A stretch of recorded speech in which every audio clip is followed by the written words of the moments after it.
Hello, Lakeland. Hello, Impact Communities. I'm Kate, and you are tuning in to the Talk It Over. If you were here this last weekend and you watched Josh's service, he talked about shepherding, really. We've had these habits of impact communities or small groups for many years, and it is high time that we dive back into them. And this past weekend was all about shepherding. And did you know that we are all called to be shepherds? Because Jesus was a shepherd, and he tends to our hearts, and he loves us like a shepherd does. And so this is an invitation and an opportunity for us to lean in together as a community and really walk alongside one another. Some of the examples that Josh gave for shepherding is really telling in how closely that we all should walk alongside one another in community. He says shepherds will be close enough so that they see your heart. They see what tugs on your heartstrings. They see the condition of your heart. And I don't know about you, but it might be where you're sitting back and you're wondering, does anyone really know my heart? Maybe you don't have somebody in your life right now that really does know your heart. Impact communities, I want to just kind of challenge you and call you up to be a group that moves in authenticity and shares your hearts with one another. Because if we can't share that in the church, where can we share that? Another aspect of a shepherd is that they will invest in you daily. You guys investing in each other daily. And Josh even talked about this is not a who.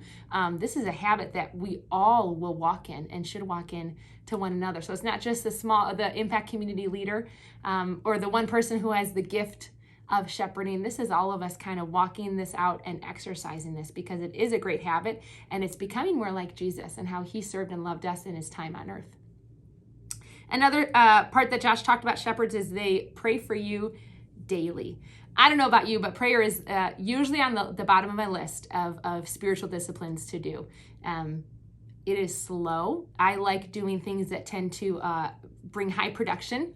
I love reading a lot. I love memorizing scripture, and then I can look back and see just how much I've read and how much scripture I've memorized. But to sit down and pray sometimes feels a little bit like I'm losing time, or I'm just sitting and not doing anything, which is the absolutely wrong way to look at prayer. And so this morning, actually, I had woken up and I set my timer for 15 minutes, and I said, I'm just going to intentionally pray in these 15 minutes of time. But man, if I'm being honest, it's been weeks since I've really sat down and just quieted my heart and prayed to God.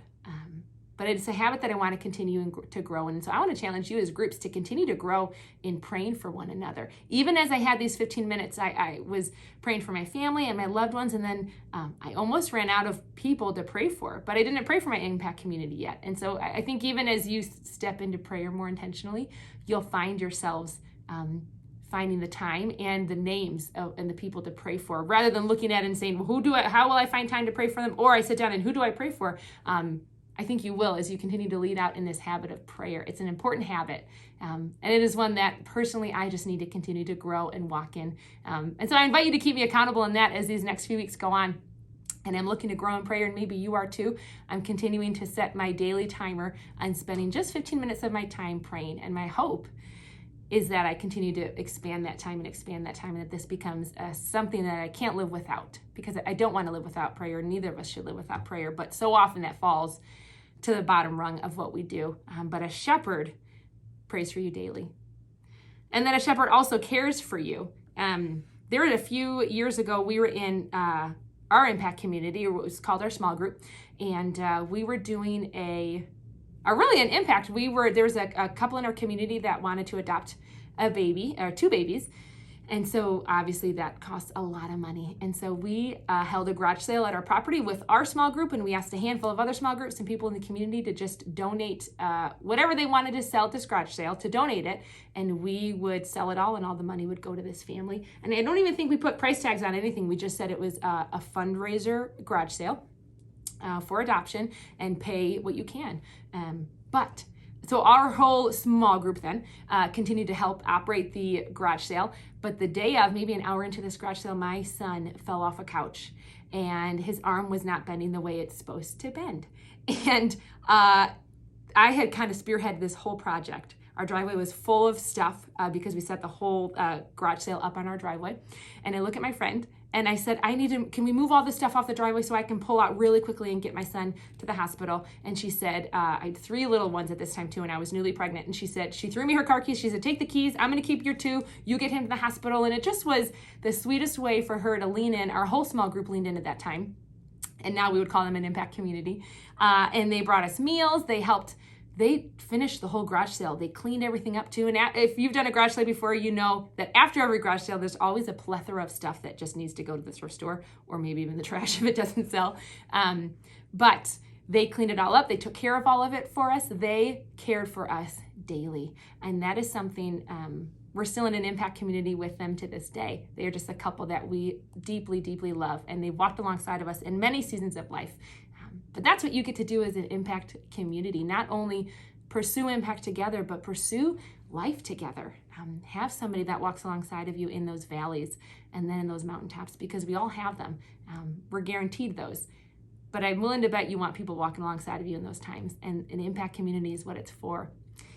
And we did raise a good amount of money for that couple that was wanting to adopt. It was just a sweet thing to see all that the Lord did in how he took care of us at a trying time. My son did break his arm. He had to have surgery, a few surgeries to fix it. But it was such a sweet way to work together as a community. And then the last word that Josh brought up, or the last habit that Josh said, was a shepherd will put the right thoughts into you. I've talked with so many people in this season that have said, man, it's just been hard. It's just been hard. And I think the struggle really is with the mind. Craig Rochelle says, our lives move in the direction of our strongest thoughts. And an impact community, as you're walking alongside of one another and shepherding each other, will continue to help those thoughts be ones that move you towards becoming more like Christ. And what's true about you, what's true about the scenario. If you're like me, I can have a thought and that train can take off from the station super fast on the wrong tracks before I can even snap my fingers. But an impact community, your community is there to help you call that back and remind you of what's true and what's honorable and lovely and pure.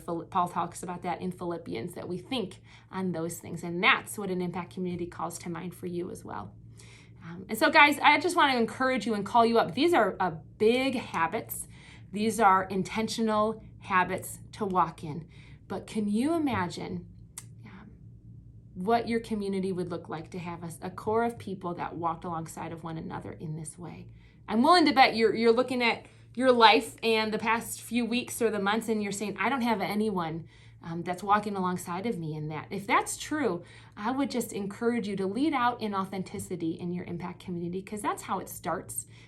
But then be that for those alongside of you. And I'm almost positive that as you continue to show up for others, that they will start showing up for you. It just takes one person to kind of move that ball up the court and for others to rally around it. But God's called us to live in community and walk alongside of one another. That takes intentionality, that takes bravery, that takes tenacity, because sometimes we can get on each other's nerves. But it is something we will never find in the world, that love and walking alongside of one another in true authenticity. That is something that we'll only find within the bride of Christ. And you get to be a part of that. I love you guys. I'm looking forward to your discussions and your conversations. I just want to encourage you.